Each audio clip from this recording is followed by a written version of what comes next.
Hello and welcome everyone to this IMARC webinar on the topic, how can mining companies unlock the hidden value of tech startups? I'm Nick Stamatio, Managing Partner of Innovative Foundations, a Seattle-based innovation consulting group focused on building sustainable competitive advantage for our clients. Together with our CEO, Matthew Walrab, I'll be moderating the webinar today and asking some of the questions sent through by our listeners. Innovative Foundations does a lot of work with global mining companies, helping them to answer the buy, build, partner, invest decisions that they face on a daily basis.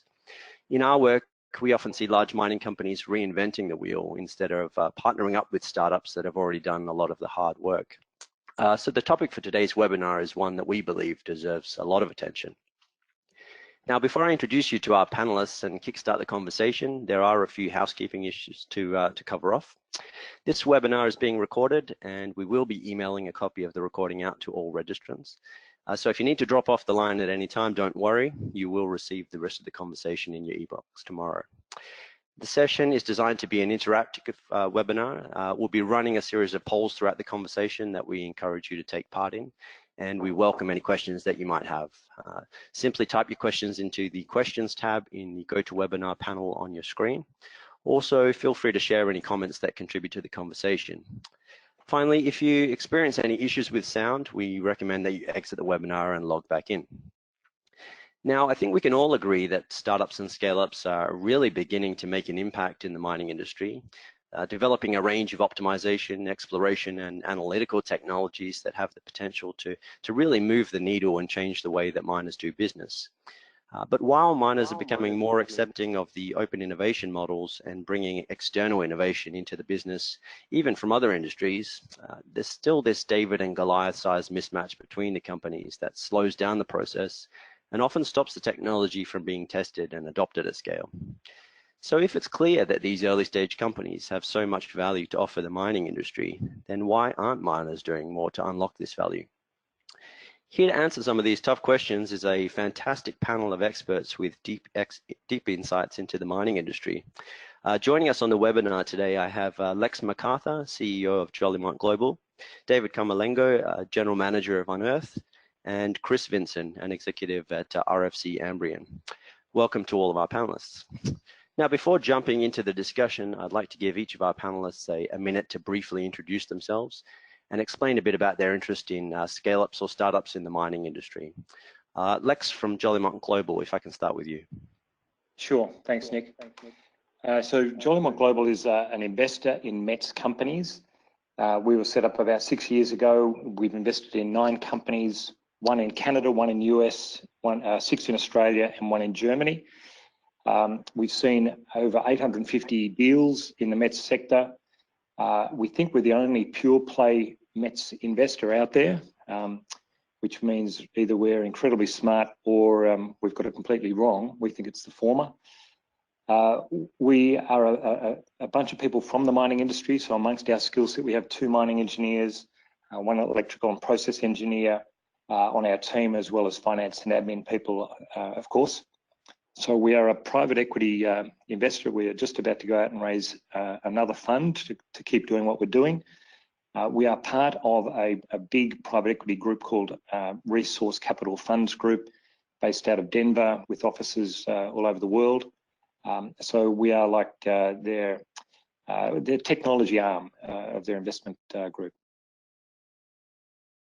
Great, thanks, Lex. David from Unearth, would you like to go next? We'd love to. Thanks, Nick, and thanks to Beacon and everybody for putting on this I think webinar on such a great topic that's really core to us at Unearth. So I'm David Camerlengo. I'm General Manager at Unearth, based out of Brisbane. We are based Unearth more broadly is based out of Perth and Brisbane, and essentially our purpose exists to change the way that traditional resources companies work, and part of that is to I guess, make it more appealing to attract external innovators, and that includes startups, to come and solve some of the bigger complex challenges in the mining sector and other resources sectors. Solving challenges and pain points, and also to help them advance some of their strategic priorities, particularly as it relates to their innovation agenda. So we have over time, so you could actually argue Unearth is a startup. We've been around for about 5 years. We have built a community of about 8,500 innovators all across the globe that are passionate about kind of mobilizing their skills, technologies, capabilities around some of these challenges. We've run about 130 challenges for some of about 20 odd major corporates, large mining majors, as well as some of the mid-tier mining companies. So, and we ultimately believe there are not enough startups currently oriented to the mining industry. That's part of our purpose. So it's great to be part of this discussion today. Thanks, David. And finally, Chris Vincent from RFC Ambrian. Sure, thanks, Nick. I'm working with RFC Ambrian. This is Chris Vincent. I've been here about a year and a half at the firm. RFC Ambrian is a corporate advisory firm focused on the natural resources space.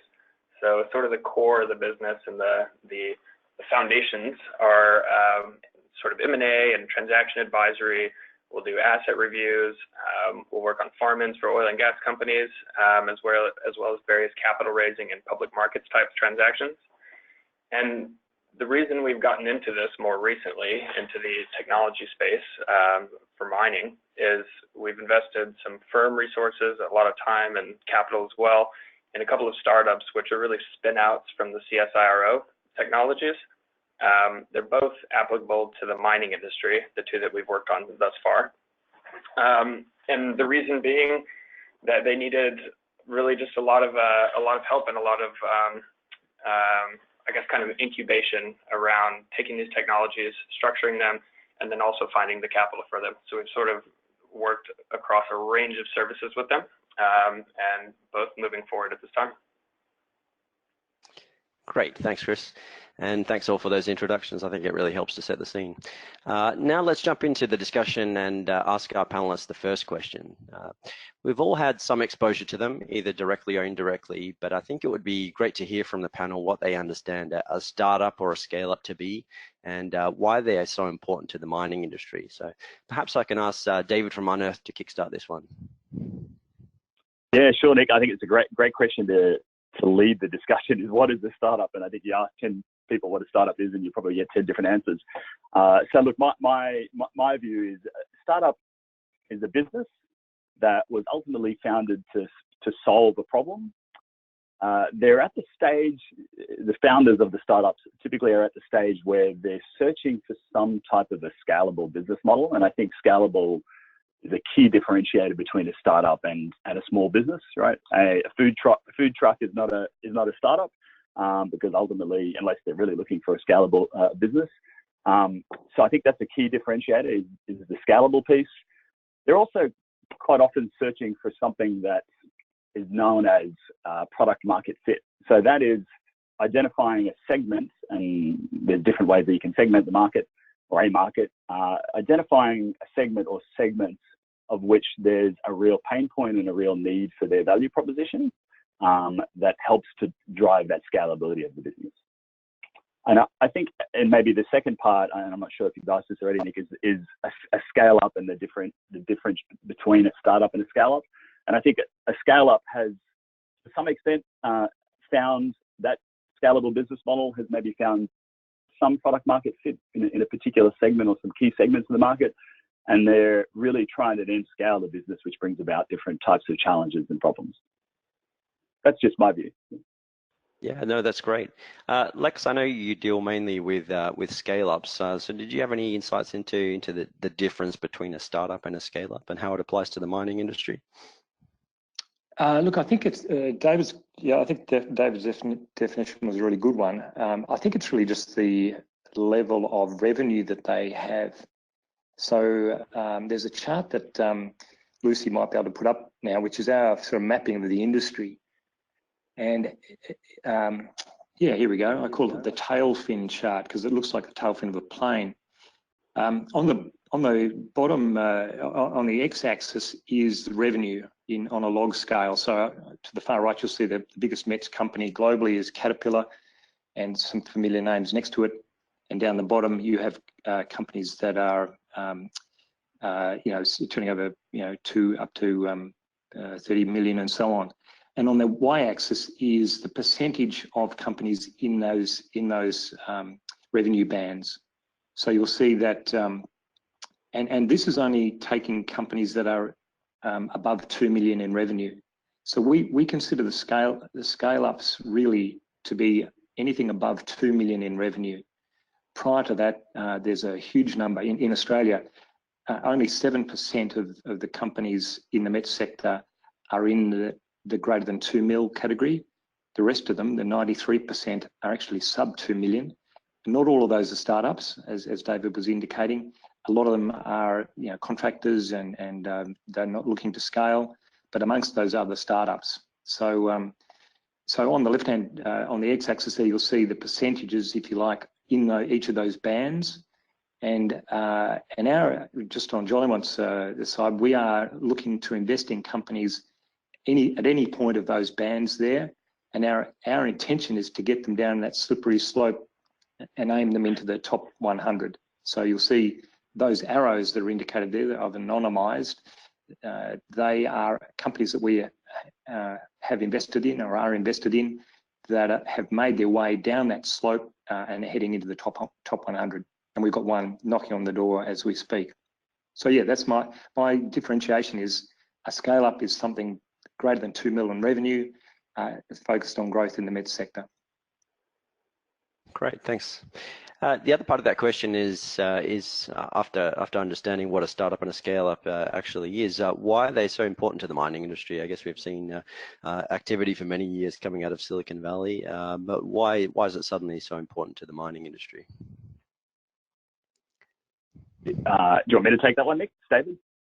Yeah, feel free. I can jump on that one. Yeah, look, I think that's again a very good question, and quite often I don't think there seem to be the burning platform to realise the importance and the value that startups can actually play to the industry.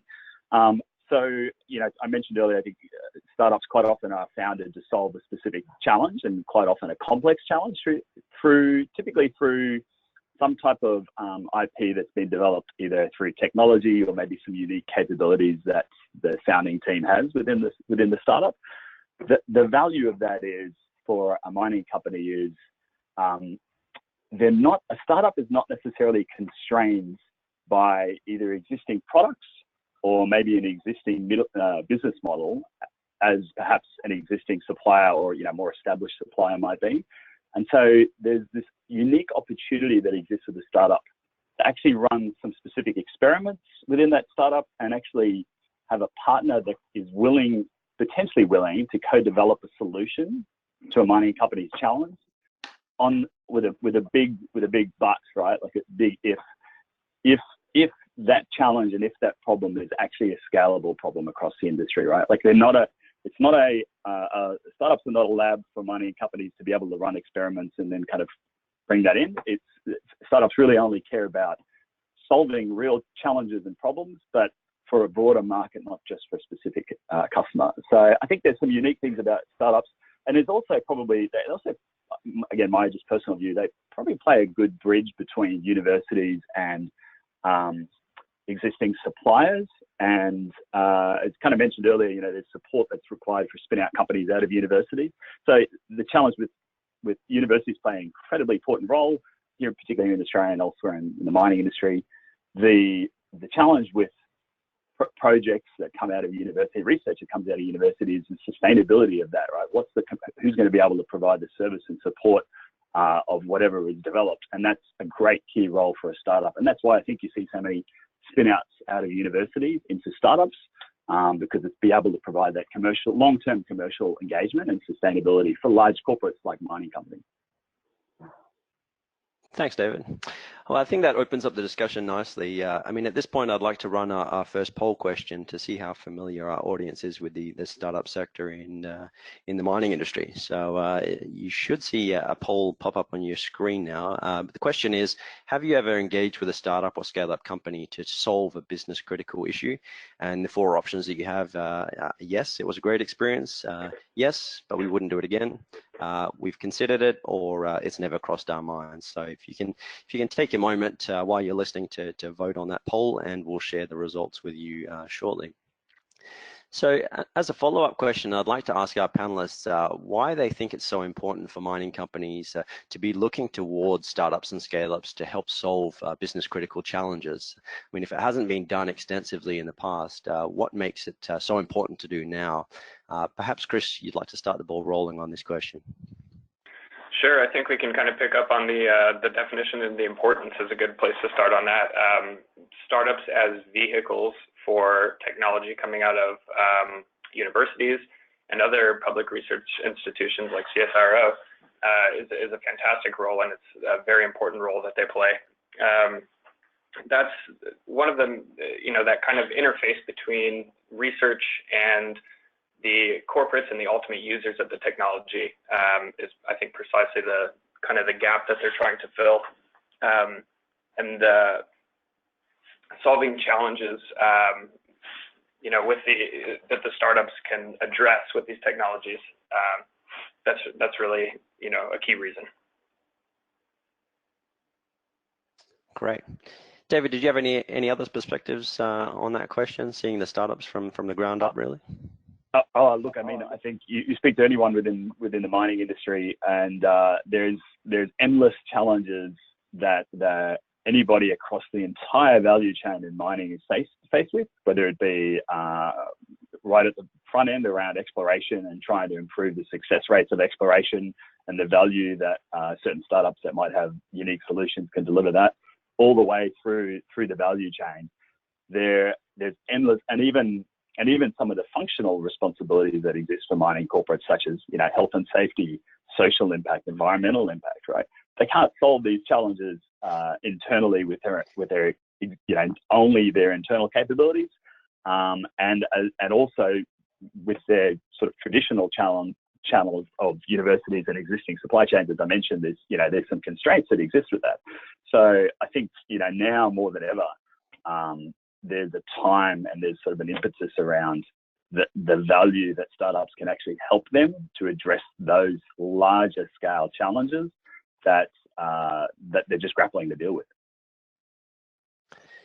And Lex, if I might turn to you, as a group that's helping some of these startups to grow and scale, what are you seeing from your perspective and in terms of the importance of startups and the technology that they're developing and how that can play into the future business models of some of these large mining groups? Oh, look, I think there's many examples where you've got companies, and we've got them in our portfolio, that started as startups before they became what we call scale-ups, that develop products that are incredibly valuable to the mining community. And one example is BMT. So this company was started by two founders, Darren and Diane Thornton, back about 11 years ago. It was making blast movement monitors for the mining industry. No one had ever done this before, and they came out with them that looked like a big croquet ball. They have a radio transmitter inside it, and after the blast you can determine where they are and therefore the vector of the blast. Incredibly valuable information, and in fact we've now, BMT has supplied over 250,000 BMMs to the market. We've done a lot of analysis of what the value is on each blast in terms of misclassified ore, in other words, ore that might have gone to the waste dump and vice versa. And the number, and again, this is a huge number, but it's worth pointing out that over all of those BMMs installed, over all the blasts they've been involved in, the value generated for the mining industry has been over $5 billion. The revenue that BMT has generated from that has been a fraction of that.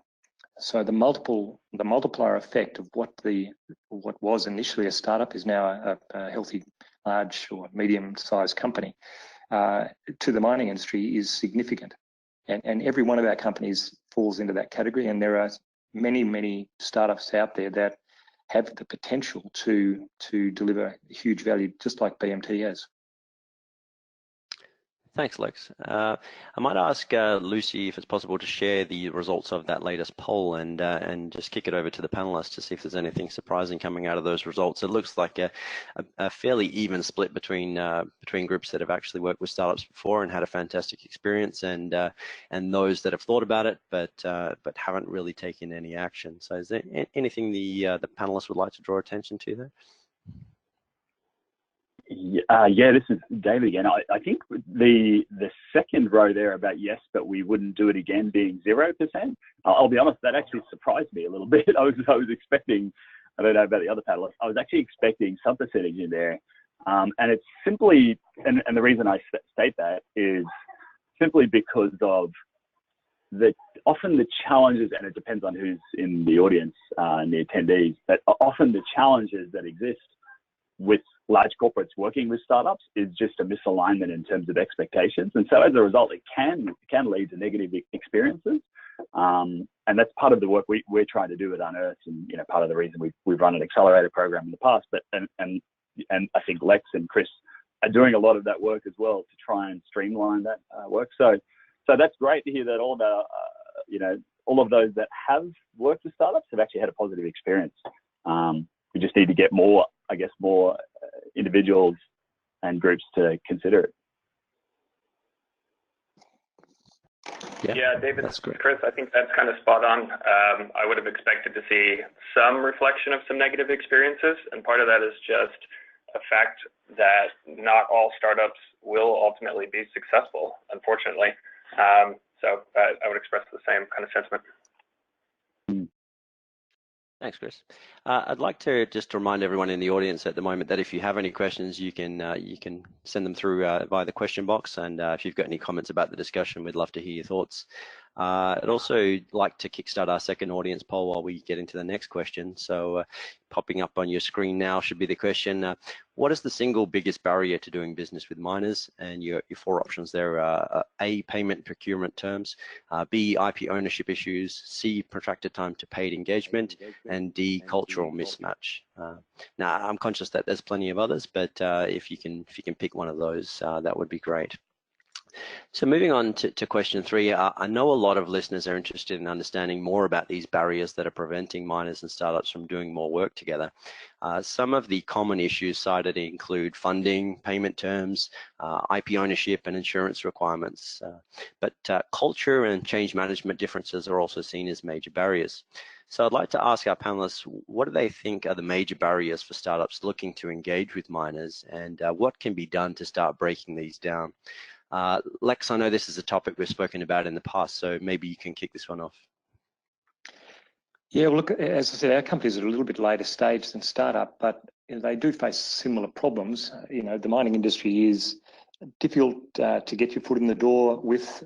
Once you're in, of course, they're fantastic people to work with, but it is hard to get in. Look, I'll just jump to 3 suggestions anyway that could help speed up the time taken for a startup to get actual purchase orders and their products installed. And one is, for startups, there should be a recognition that they should be treated separately from others, long-term suppliers in the industry, and therefore procurement should be left out of it. And I say that because the time taken to go through all that rigmarole with procurement, and it's understandable, you need to have that, but I think that there should be a different class for startups to enable them to bypass a lot of that so that they can actually get their product out and show what it does. The second thing I'd say is I think mining companies should have an allocated innovation budget, and not just sitting there and sort of being used for pet projects at the end of the year or something they want to do, but actually have KPIs to spend that budget within the first 6 months of the year. And I say that because everyone leaves their innovation budgets, or if they've got some allocation till later in the year. So it'd be great to actually have a KPI that you've got to spend that money within your department within a certain period of time. And the third suggestion I have is to really treat startups almost, this may sound like a negative way of treating startups, but think of them as you do interns. So when companies hire interns, they are the future workers in the company, and often the intern will bring through some wonderful ideas. We have one with us at the moment. They come up with amazing ways of doing things, and so the companies bring the interns in. They become a part of their organisation, and they actually deliver great results. So I would argue that startups should be treated, in the same way as an intern is, as a part of the team from day one. Thanks, Lex. I might get Lucy just to share the results as I ask some additional questions on that. I mean, David, you're probably closest to the coalface on this one. What's the feedback that you're getting from startups? What's the biggest barrier that's coming back to you? Yeah, I think you're missing one button on there, or one option, and that is all of the above, right? Unfortunately, look, I think it's really it is all of the above. I don't think payment definitely is the case, but even kind of getting to that point for many startups, IP ownership, data sensitivity, if there's some analytics piece around it, which quite often there is for a startup, even just getting thrown a 100-page legal document for a startup is, given they've got constrained capacity and resources, can be a big burden for a startup. And so I think what can end up happening, and I think we've seen many examples of this happening, is startups will just move on. Like, they are in their search for finding that scalable business model, and their search for trying to find that product market fit, they'll just orient to another industry where it's more appealing for them to work with, and there's less barriers for them to work with.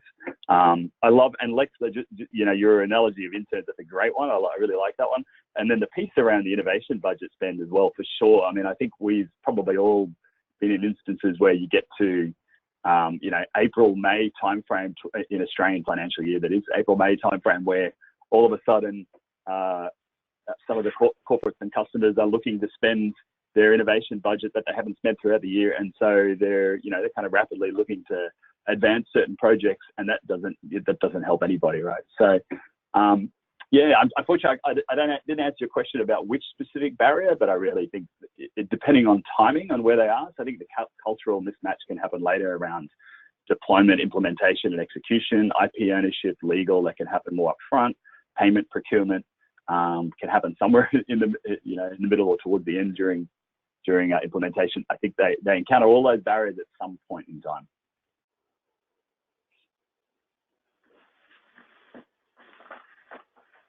Great, thanks.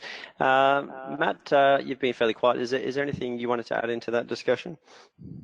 Yeah, sure. So while there's many great barriers, right, that have been posted in this poll, I think all of these barriers, right, imply that the startup was actually able to get in front of the right person, be able to present their presentation, their pitch, find alignment, and then start contracting terms. And the very nature of the size of these companies being scale-ups, they often lack the sophisticated type of marketing, as well as just a true business development role, right? That's able to go through and talk with enough individuals, right, to be able to find the right person to walk through the right door. So prior to any of these things happening that we're seeing in the poll, really, the major barrier, right, just to kick off is speaking with the right person. Great, thanks, Matt. Now, I'd like to run our last poll session for the day while we get into the final questions. So you should see a new poll question pop up on your screen, and that one is: how important is raising capital in bridging the gap between miners and startups? And your four options that you have are critical, important in the early stages, nice to have but not essential, and not important at all. So if you can vote on that one, that would be great. So moving on to the next question. So knowing what some of these barriers are, I'm interested in hearing from the panelists. What role, if any, does private equity and venture capital play in bringing together startups and mining companies? Chris, I know this is a space that you work in quite heavily, so maybe you can start us off. Yeah, absolutely. Thanks. I think something that we've touched on with the last response is the business development function, or the ability to get in front of the right people, or somehow finding the correct partnerships, companies, and people to partner with. I think that's a role that's been extremely important for RFC Ambrian as we've sort of helped these technologies along, these startups along. Getting them in front of the right people and leveraging our connections from our kind of core M&A business in the industry has been massively important, as well as strategically selecting the right customers and the right people to approach requires, and this will hit on all 4 points from the last polling question, there's a cultural fit, there's a need to have payment terms that are reasonable, but all of these things kind of stem from a culture of maybe an entrepreneurial culture or an innovative culture, and the willingness to partner and develop technologies, and the willingness to have a startup own the technology, but maybe you can work out a deal where you can have exclusivity over a period of time or over a certain region, and so you can make it mutually beneficial without having to have the IP either one place or the other strictly. But opening these doors and finding the correct partners and people that are open to help you develop your technology, as well as some patience required with startups as well. Often these technologies are nascent and they will require some iterations and working some kinks out. We probably don't always talk about that side, but that's extremely important, is having your customer and your strategic partner not kick you off site if something happens, and understanding it's part of the development process and that you're kind of on a journey together, and that long run could be massively beneficial to you both. Yeah, actually, Chris, from what you're saying, it's real interesting when we look at funding. It's great to get that infusion of capital, but I think one of the things that you're alluding to is the difference between capital as a funding source and smart money, right, which is able to perform some of those roles. How do you see that shakedown in terms, or breakdown, I should say, in terms of the finding the right investor versus getting the capital to fund these critical functions within the company? Yeah, that's exactly right. We've played a little bit of a unique role because we're not a dedicated investor. We've gotten involved with these technologies because we were in the space and knew the space from our advisory business, and understood kind of the value of the technologies and the potential. And so when we've gone to raise capital, it's been difficult because there's not a lot of capital available. There's a slide I sent Lucy, maybe you could pull that up, about funding sources or venture capital sources. But essentially, there's it's a little difficult to see at this size, but the right-hand side, top right, is sort of deal values by industry or by sector. And the real takeaway from all this is that venture capital goes disproportionately to IT and very little left over for spaces like mining and mets. And so raising capital for both of the companies we've worked with has been quite difficult. And it ends up coming from other industry veterans or high net worth people, and some from our firm as well. And that's just because people with the ability to understand what it could do for the industry. So there's certainly a funding gap, and there's certainly I guess some work to be done there. But there's certainly a difference between just capital providing and then hands-on. You called it smart money. I'd say it's kind of a hands-on investing approach and willing to roll up your sleeves and really help the companies execute.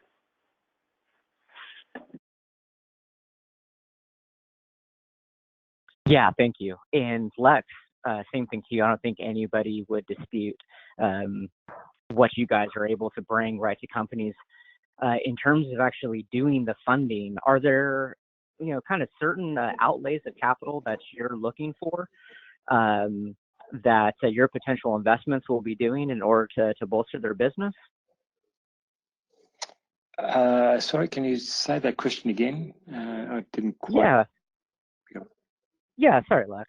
So within your companies, you guys are looking to lay out capital and make investments. I'm just curious about some of the metrics, right, that you're using to do this combination, right, of leveraging your guys' deep connections, right, within the mining industry, right, as well as the capital to really put your companies in a position to succeed once they've received capital from you.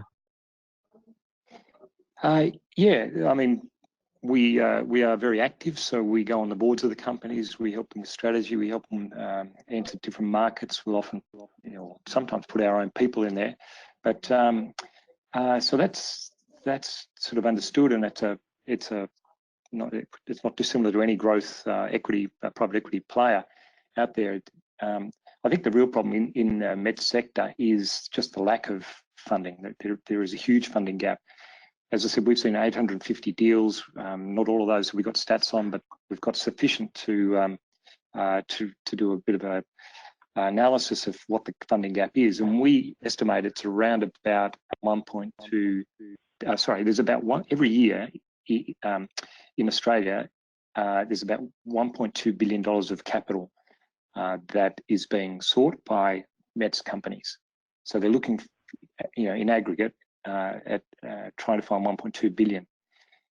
There's only about 10% of that available from players such as ourselves and other investors that aren't as specific as us, but might occasionally invest. So you've got over $1 billion funding gap, which is significant. And every METS company that we know that hasn't raised private equity from people like us has faced this huge problem of what do you do in the early days?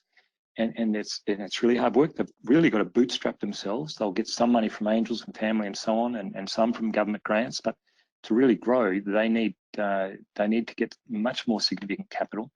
And the way a lot of them do it, the smart ones, obviously, will get purchase orders from mining companies and manage to wrangle money up front out of the mining companies to get themselves started.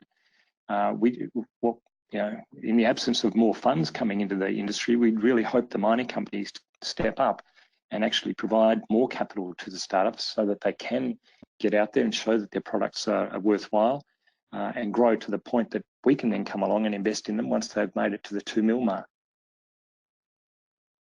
Great, thanks, Lex. I might just ask Lucy to put up the results of that final poll, and if I can give David a second and maybe just ask to get his thoughts on that. It's a fairly even split.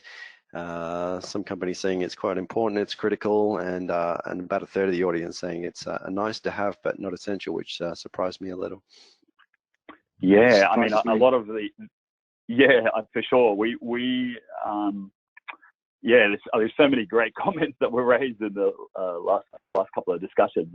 I guess one of the things is we've run an accelerator program for a number of years now, where we very much, so our core purpose was really around supporting entrepreneurs and founders to solve some of these complex challenges.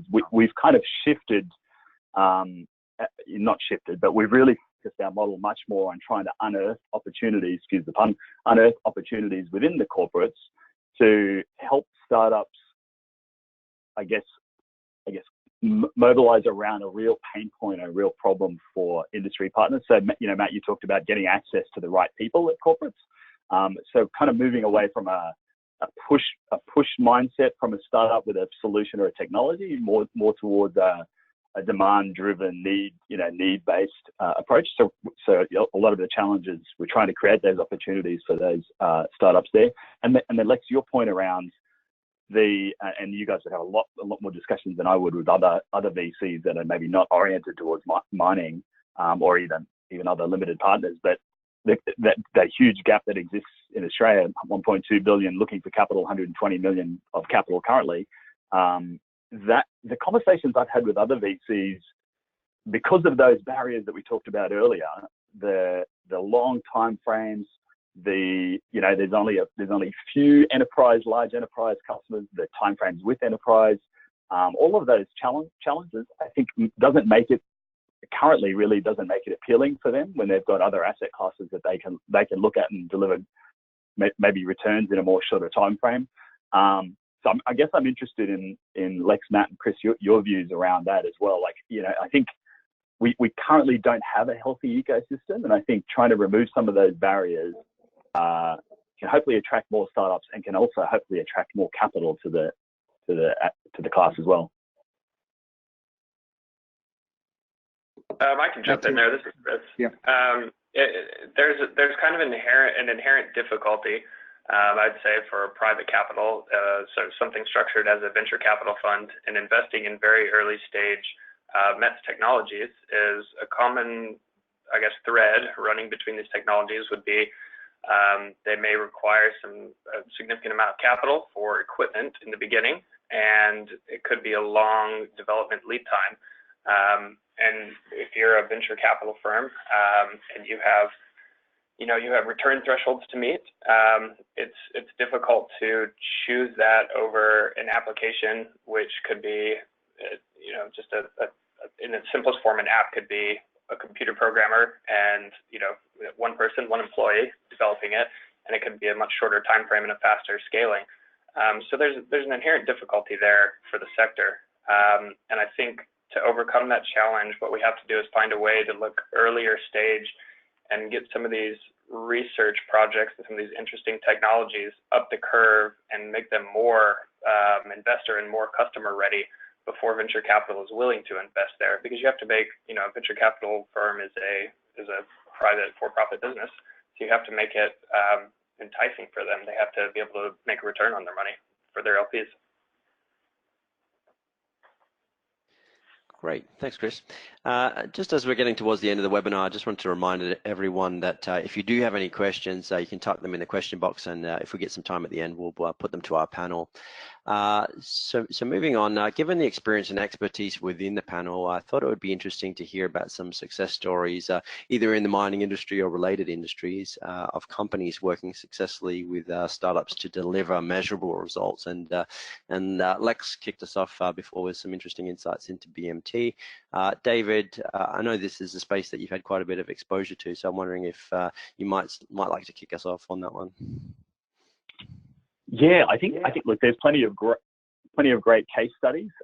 There's definitely plenty of great success stories. I think, as I mentioned earlier, there's plenty of startups that are operating, maybe not necessarily exclusive to mining, but they're operating in spaces that are at different points across the value chain. So some of the startups, I mentioned the exploration space, where there's a greater movement to leverage traditional exploration techniques with data science. So you've got great companies like Orthox, Earth AI. You've actually got companies that more traditional, larger venture firms like Andreessen Horowitz have invested in, like cobalt metals as well, which I think is a really interesting signal that when more traditional, larger VCs are making investments in mining, I guess mining-oriented startups. So you've got some great companies there. A lot of companies in the asset management, condition monitoring space, companies like Veyron with their conveyor monitoring technology. You've got companies in the health and safety space. So again, some of the experience that we've had with some of the startups that we've worked with, and even the ones that we've worked with our accelerator program, is that they're not exclusive to mining, simply because they understand and they've realized the long lead times to actually start to deliver some returns on their investment in terms of seeing some revenue coming in mining. So we've seen companies like C-Pilot that's doing things around AR and VR training to better prepare workers for difficult and hazardous conditions such as underground. Companies like Canaria that's developed a medical device quality earpiece to measure biometrics and start to predict fatigue. But they're essentially having to supplement with their work in other industries, even though some of those founders have actually come from mining and have built their own startup in mining. But plenty of amazing case studies, not to mention some of the robotics and automation companies like Universal Field Robots. So I think we can point to plenty of them here in Australia, and also in other parts of the world like Canada, some of the US, and places like Chile as well. Thanks, David. And Chris, I know you mentioned early on that you've done some work with CSRO and had some spin outs there. Is there anything you'd like to share, success stories that you've experienced in the past? Sure. The first that we worked with is called Chrysos, and that's really a technology for gold assaying. I think it's got a bit of press most recently at the last Diggers and Dealers conference. That was really taking a technology that was years in development, 15 to 20 years at Cyro, and putting the correct commercial structure around it, liaising with the correct people and finding the right strategic partners. So several of the things that we've spoken about already. And they're kind of just gating, they've got a few units deployed successfully, and they're gating market traction. And they're sort of at that inflection point where you have a couple early adopters, and you're looking for wider market acceptance. So this is probably at the scale-up stage that we've defined before. Very successful in that respect so far, and that's really a testament to the strength of the technology and the IP. But a difficult road nonetheless for an extremely compelling and well-researched technology, a very difficult road to get started. Great. Thanks, Chris. We're running pretty tight for time, so I just wanted to ask this final question. I know a lot of people in the audience are keen to start working with startups, but simply don't know how to find them or where to find them. So my final question for the panel is how can mining companies find these startup scale-ups, and what's your advice, if anything, on how they should approach initial discussions with these companies once they've found them? I've got a one-word answer: Google. I mean, they're great at, these companies are all very proficient in social media and in marketing themselves, and I don't think it's any difficulty finding them. As far as the questions or how you might start a conversation, I think it's just as easy as how can you help. They'll be more than happy to tell you and come out on site and show you. Yeah, I'll kind of add to that, to what Lex's comments around, where can you find them? You probably won't find a lot of them at mining conferences. You might find some of them, again, the ones that are like clearly oriented towards mining. I mean, you'll find them at innovation hubs. You'll find them at co-working spaces. There's plenty of those places around Australia and internationally. Even non-mining conferences, so other technology-based conferences. Is probably where you'll find them, and then obviously we're happy at Unearth to help support that I guess facilitate that connection into the startup communities around the world. Yeah, Nick, if I could just add on real quick, I think one of the challenges in being able to find startups is generally there's a lack of a central repository where all the pain points that exist across the value chain for a miner are all stored. And since there isn't this common knowledge or base point for what problems really need to be solved to advance operations, there isn't that impetus to go out there and say, well, who might be able to solve this problem?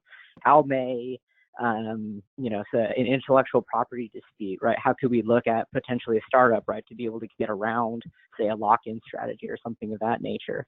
The sophisticated miners are starting to come to a point where they're able to look at their problems just very holistically, look at everything that is available, and they're starting to realize that startups are a tool, much like mergers and acquisitions are, to start solving their problems. Once we see more of that, I think that'll actually solve a lot of the problems that we see around funding, as well as just the impact, realizing the impact potential of startups. Great, thanks. Well, I'm sure we could keep talking about this topic all day. I'm sure you'll all agree there's been some great insights, but in the interest of time, we're going to need to wrap things up. I'd like to thank all of our panelists for their time and for contributing to this very insightful discussion. And this is just a taste of the conversation we'll be having at this year's IMARC, taking place in Melbourne from the 29th to the 31st of October. As some of you may be aware, IMARC brings together more than 7,000 leaders, innovators, and key players in the global mining industry. A key feature of this year's event is going to be the Ascent Village on the expo floor, which will feature startups and scale-ups from around the country, showcasing their latest innovations in mining tech, including augmented and virtual reality, robotics, and autonomous mining solutions. Expo passes are free, so I encourage everyone to go to imarcmelbourne.com and register for their free expo passes. Most of our panelists will be joining us at IMARC this year to continue these conversations, so feel free to grab them for a chat if you're coming along to the conference. In the meantime, if you want to revisit this discussion, we'll be publishing the recording on Mining Beacon, which is the official content site of IMARC. We'll also email all registrants the link once the recording is ready, so just keep an eye on your inbox. And finally, at the end of this webinar, a short feedback survey will appear on your screen. Please do let us know what you thought of the conversation and what other conversations you may like to hear in the future. It'll only take a minute or so to complete. Thank you all, and I look forward to seeing you at the Ascent Village at IMARC in Melbourne this October. Thanks, Nick.